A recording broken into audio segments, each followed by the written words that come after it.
بسم اللہ الرحمن الرحیم۔ السلام علیکم ناظرین، پروگرام خبر کی خبر کے ساتھ میں ہوں آپ کا میزبان ڈاکٹر بلند اقبال۔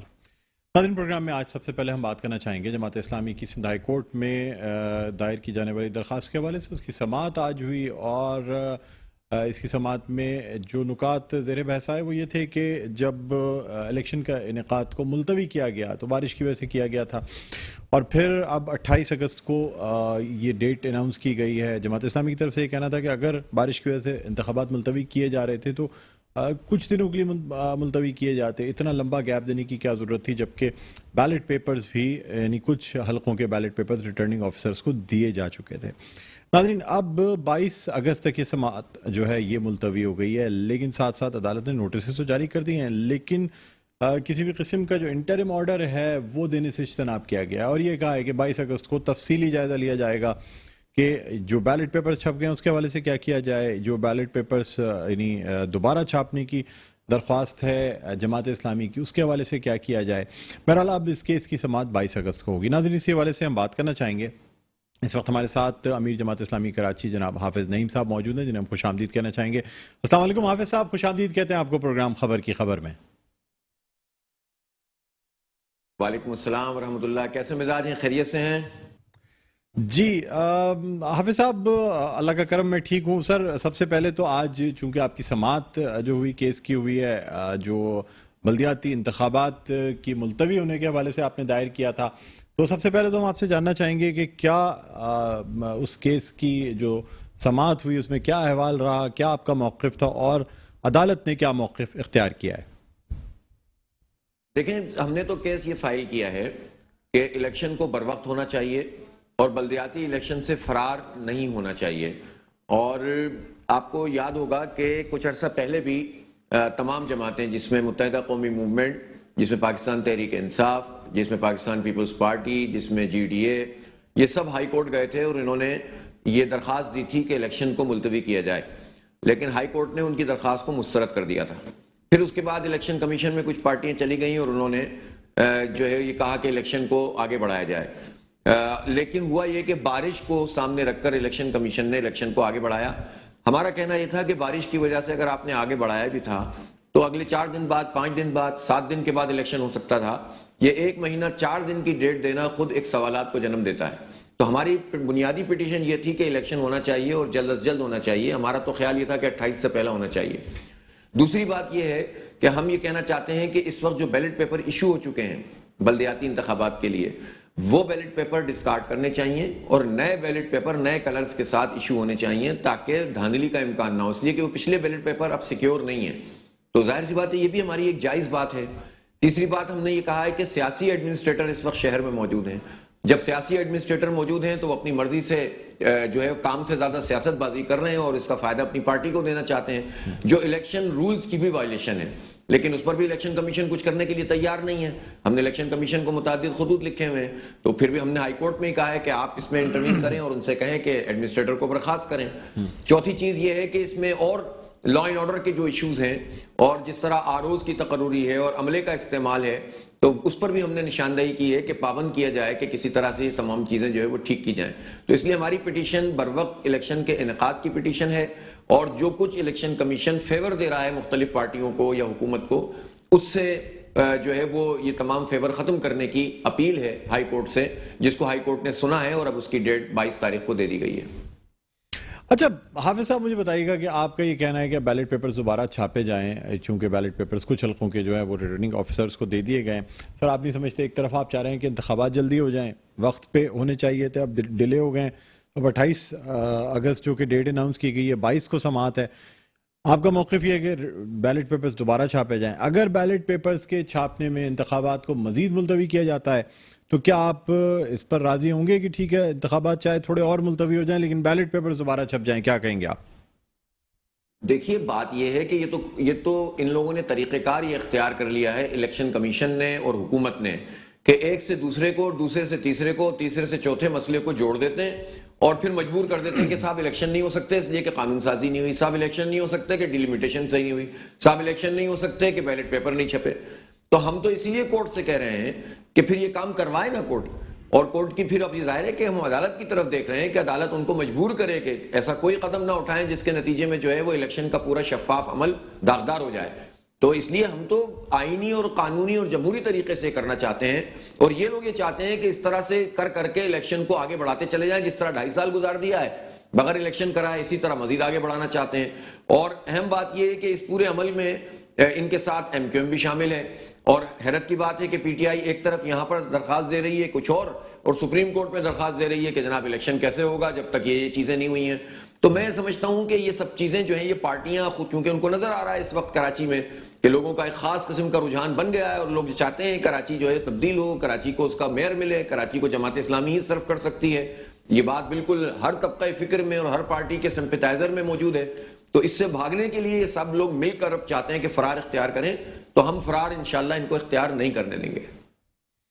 اچھا سر, آپ نے یعنی آپ سے یہ بھی پوچھنا چاہوں گا کہ جو پاکستان تحریک انصاف اور اس سے ریلیٹڈ یعنی جو کیسز ہوئے الیکشن کمیشن کا جو فیصلہ وہ آیا اپنی جگہ, پلس پھر جو ان کے جو بیانات دیے گئے اس حوالے سے کیا موقف رکھتے ہیں آپ؟ اور دوسری جانب آپ نے بھی احتجاج کیا, سندھ حکومت کے ساتھ مذاکرات ہوئے, لیکن سر کوئی خاص خاطر خواہ کام ہوتا نظر نہیں آیا بلدیاتی الیکشن کے حوالے سے بھی اور دوسرے حوالوں سے بھی. کیا کہیں گے آپ؟ ایک جمہوری جماعت اور کیا کر سکتی ہے؟ بندوق لے کے گولیاں تو نہیں مار سکتے نا. ہم دھرنا ہی دے سکتے ہیں, احتجاج کر سکتے ہیں, عدالت جا سکتے ہیں, تحریری معاہدے کر سکتے ہیں, ان کو جو ہے پوری قوم کے سامنے انہی سے بیان کروا سکتے ہیں, دوبارہ ادارہ نور حق آ کر وزیر اعلیٰ اور اپنے 8 وزیروں مشیروں کے ساتھ اس کا اعلان کریں, یہ کروا سکتے ہیں. تو یہی کر سکتے ہیں نا ہم, اور عوامی دباؤ ڈال سکتے ہیں. اصل بات یہ ہے کہ اگر اس سارے عمل کے ساتھ اگر کراچی کے لوگوں کا ووٹ بھی ہمارے ساتھ شامل ہو جائے گا تو پھر یہ ممکن نہیں رہے گا ان لوگوں کے لیے کہ وہ اس سے بھاگ سکیں. دوسری بات یہ ہے کہ وہ جو معاہدہ ہمارا ہوا تھا اس میں سے بعض چیزوں پہ عمل درآمد ہو بھی گیا ہے. مثلا یہ چیز اب پاس ہو چکی ہے کہ واٹر اینڈ سیوریج بورڈ کا جو چیئرمین ہوگا وہ منتخب میئر ہوگا. اسی طرح سے وہ بقیہ چیزیں جن کا تعلق اس سے تھا, اسمبلی سے تھا, قانون سازی سے تھا, وہ ترامیم کی صورت میں آ چکی ہیں. وہ تو سلیکٹ کمیٹی کو ڈیلے کر دیا گیا, اور یہ پارٹیاں آپس میں اب جو ہے وہ اتحاد کر رہی ہیں. یعنی ایم کیو ایم اور پیپلز پارٹی کی ایک انڈرسٹینڈنگ بن گئی کہ سلیکٹ کمیٹی کو بھی ڈیلے کرتے رہو اور ساتھ ساتھ ان اختیارات کے حوالے سے بھی ڈیلے کرتے رہو, اور جب بھی الیکشن ہونے لگے تو کہو کہ اختیارات نہیں ہے, اس سے الیکشن نہیں ہونا چاہیے.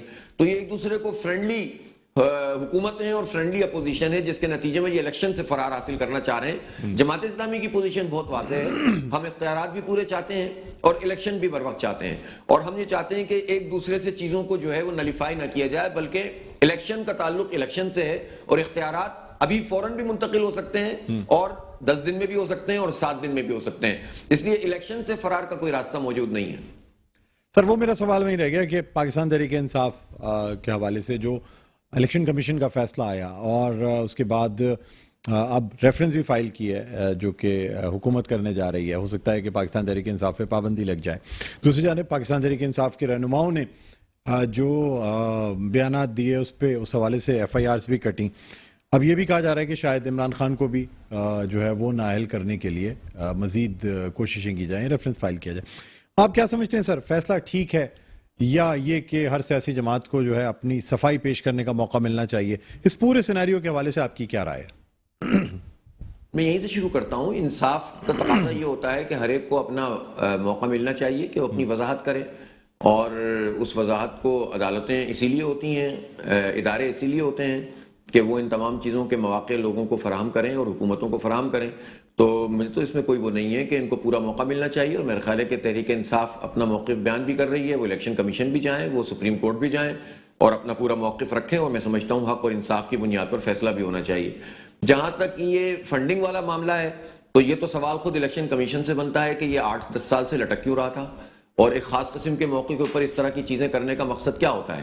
اس کا تو مقصد یہ ہوتا ہے کہ آپ اپنا کوئی سیاسی ایجنڈا پورا کرنا چاہتے ہیں, تو جو اگر اس کے اندر کوئی ورت ہوتی بھی ہے تو وہ بھی جو ہے ختم ہو جاتی ہے, اور اس کے نتیجے میں فائدہ اس کو ہو جاتا ہے کہ جو اگر کہیں گلٹی ہوتا ہے وہ بھی یہ کہتا ہے کہ سیاسی بنیادوں پر فیصلے ہو رہے ہیں. تو میں تو یہ سمجھتا ہوں کہ چاہے نواز شریف صاحب کے زمانے میں یعنی کرپشن کی کیا کوئی کم چیزیں تھیں کہ جو اس وقت موجود نہیں تھیں, کئی آف شور کمپنیوں کا معاملہ اور یہ جو اس طرح کی تمام چیزیں تھیں وہ کم تھیں کہ صرف ایک اقامے کی بنیاد کے اوپر آپ کسی کو جو ہے نااہل قرار دے دیں. لیکن اس وقت تو سب شادیانے بجا رہے تھے. پھر اس کے بعد جو ہے وہ باقی لوگوں کے اوپر آتا ہے تو اس میں بھی یہ ہوتا ہے کہ بجائے اس کے کہ چیزوں کو کھول کر بیان کیا جائے, ایک کسی خاص چیز کو لے لیا جاتا ہے اور پھر دوسری طرف والے شادیانے بجانے لگتے ہیں. تو میں سمجھتا ہوں کہ یہ پورا عمل تو خود الیکشن کمیشن اور خود عدالتیں ان کے ان رویوں کی وجہ سے بھی جو ہے کنفیوز ہوتی ہیں. شفافیت ہونی چاہیے. جہاں تک اس بات کا تعلق ہے کہ الیکٹرک کا معاملہ ہے, ظاہر مین چیز عارف نقوی کی آ رہی ہے نا, تو عارف نقوی کے معاملے کی تحقیقات کے لیے تو ہم 5 سال سے کہہ رہے ہیں, کوئی کرنے کے لیے تیار نہیں ہے. عمران خان صاحب کے 4 سال گزر گئے, انہوں نے اس کی طرف توجہ نہیں دی, بلکہ ظاہر ہے کہ ان کی ٹیم کا عارف نقوی حصہ رہے. نواز شریف صاحب نے کیا کر لیا, ان کے اوپر یہ الزامات ہیں کہ عارف نقوی نے ان کو سپورٹ کیا ہے, لابنگ کی گئی ہے کہ الیکٹرک کو فائدہ پہنچایا گیا ہے براج گروپ کو. زرداری صاحب کے اوپر الزامات ہیں اور بالکل صحیح الزامات ہیں کہ 50 ارب روپے انہوں نے قومی خزانے سے دے کر کہ الیکٹرک کی انتظامیہ کو فائدہ پہنچایا. دوبارہ نون لیگ کی حکومت آ گئی ہے, وہ کچھ نہیں کر رہے. ابھی مفتاح اسماعیل نے کہا ہے کہ ہم 1000 میگا واٹ فری میں دے رہے ہیں اور یہ کراچی کے لوگوں سے بل چارج کر رہے ہیں. تو بھائی تم کارروائی کیوں نہیں کر رہے ہو؟ اس لیے کہ ساری پارٹیاں کے الیکٹرک کے خلاف کچھ نہیں کر سکتی, اس لیے کہ سب کے الیکٹرک سے ملے ہوئے ہیں کراچی کے 3 کروڑ لوگوں کے خلاف, ساری پارٹیاں. تو ساری پارٹیوں کا آڈٹ کیا جائے نا, کہ الیکٹرک کا پورا فارنزک آڈٹ کر لیں تو سبھی پتہ چل جائے گا. تو یہ صرف مارجنلائز کرنا کسی خاص موقع پہ کسی خاص جماعت کو, یہ مناسب بات نہیں ہے. پھر آپ دودھ کا دودھ پانی کا پانی کریں. توشہ خانے کا معاملہ ہے تو آئیے 40 سال سے شروع کریں. اگر معاملہ فارن فنڈنگ کا ہے تو شروع سے شروع کریں.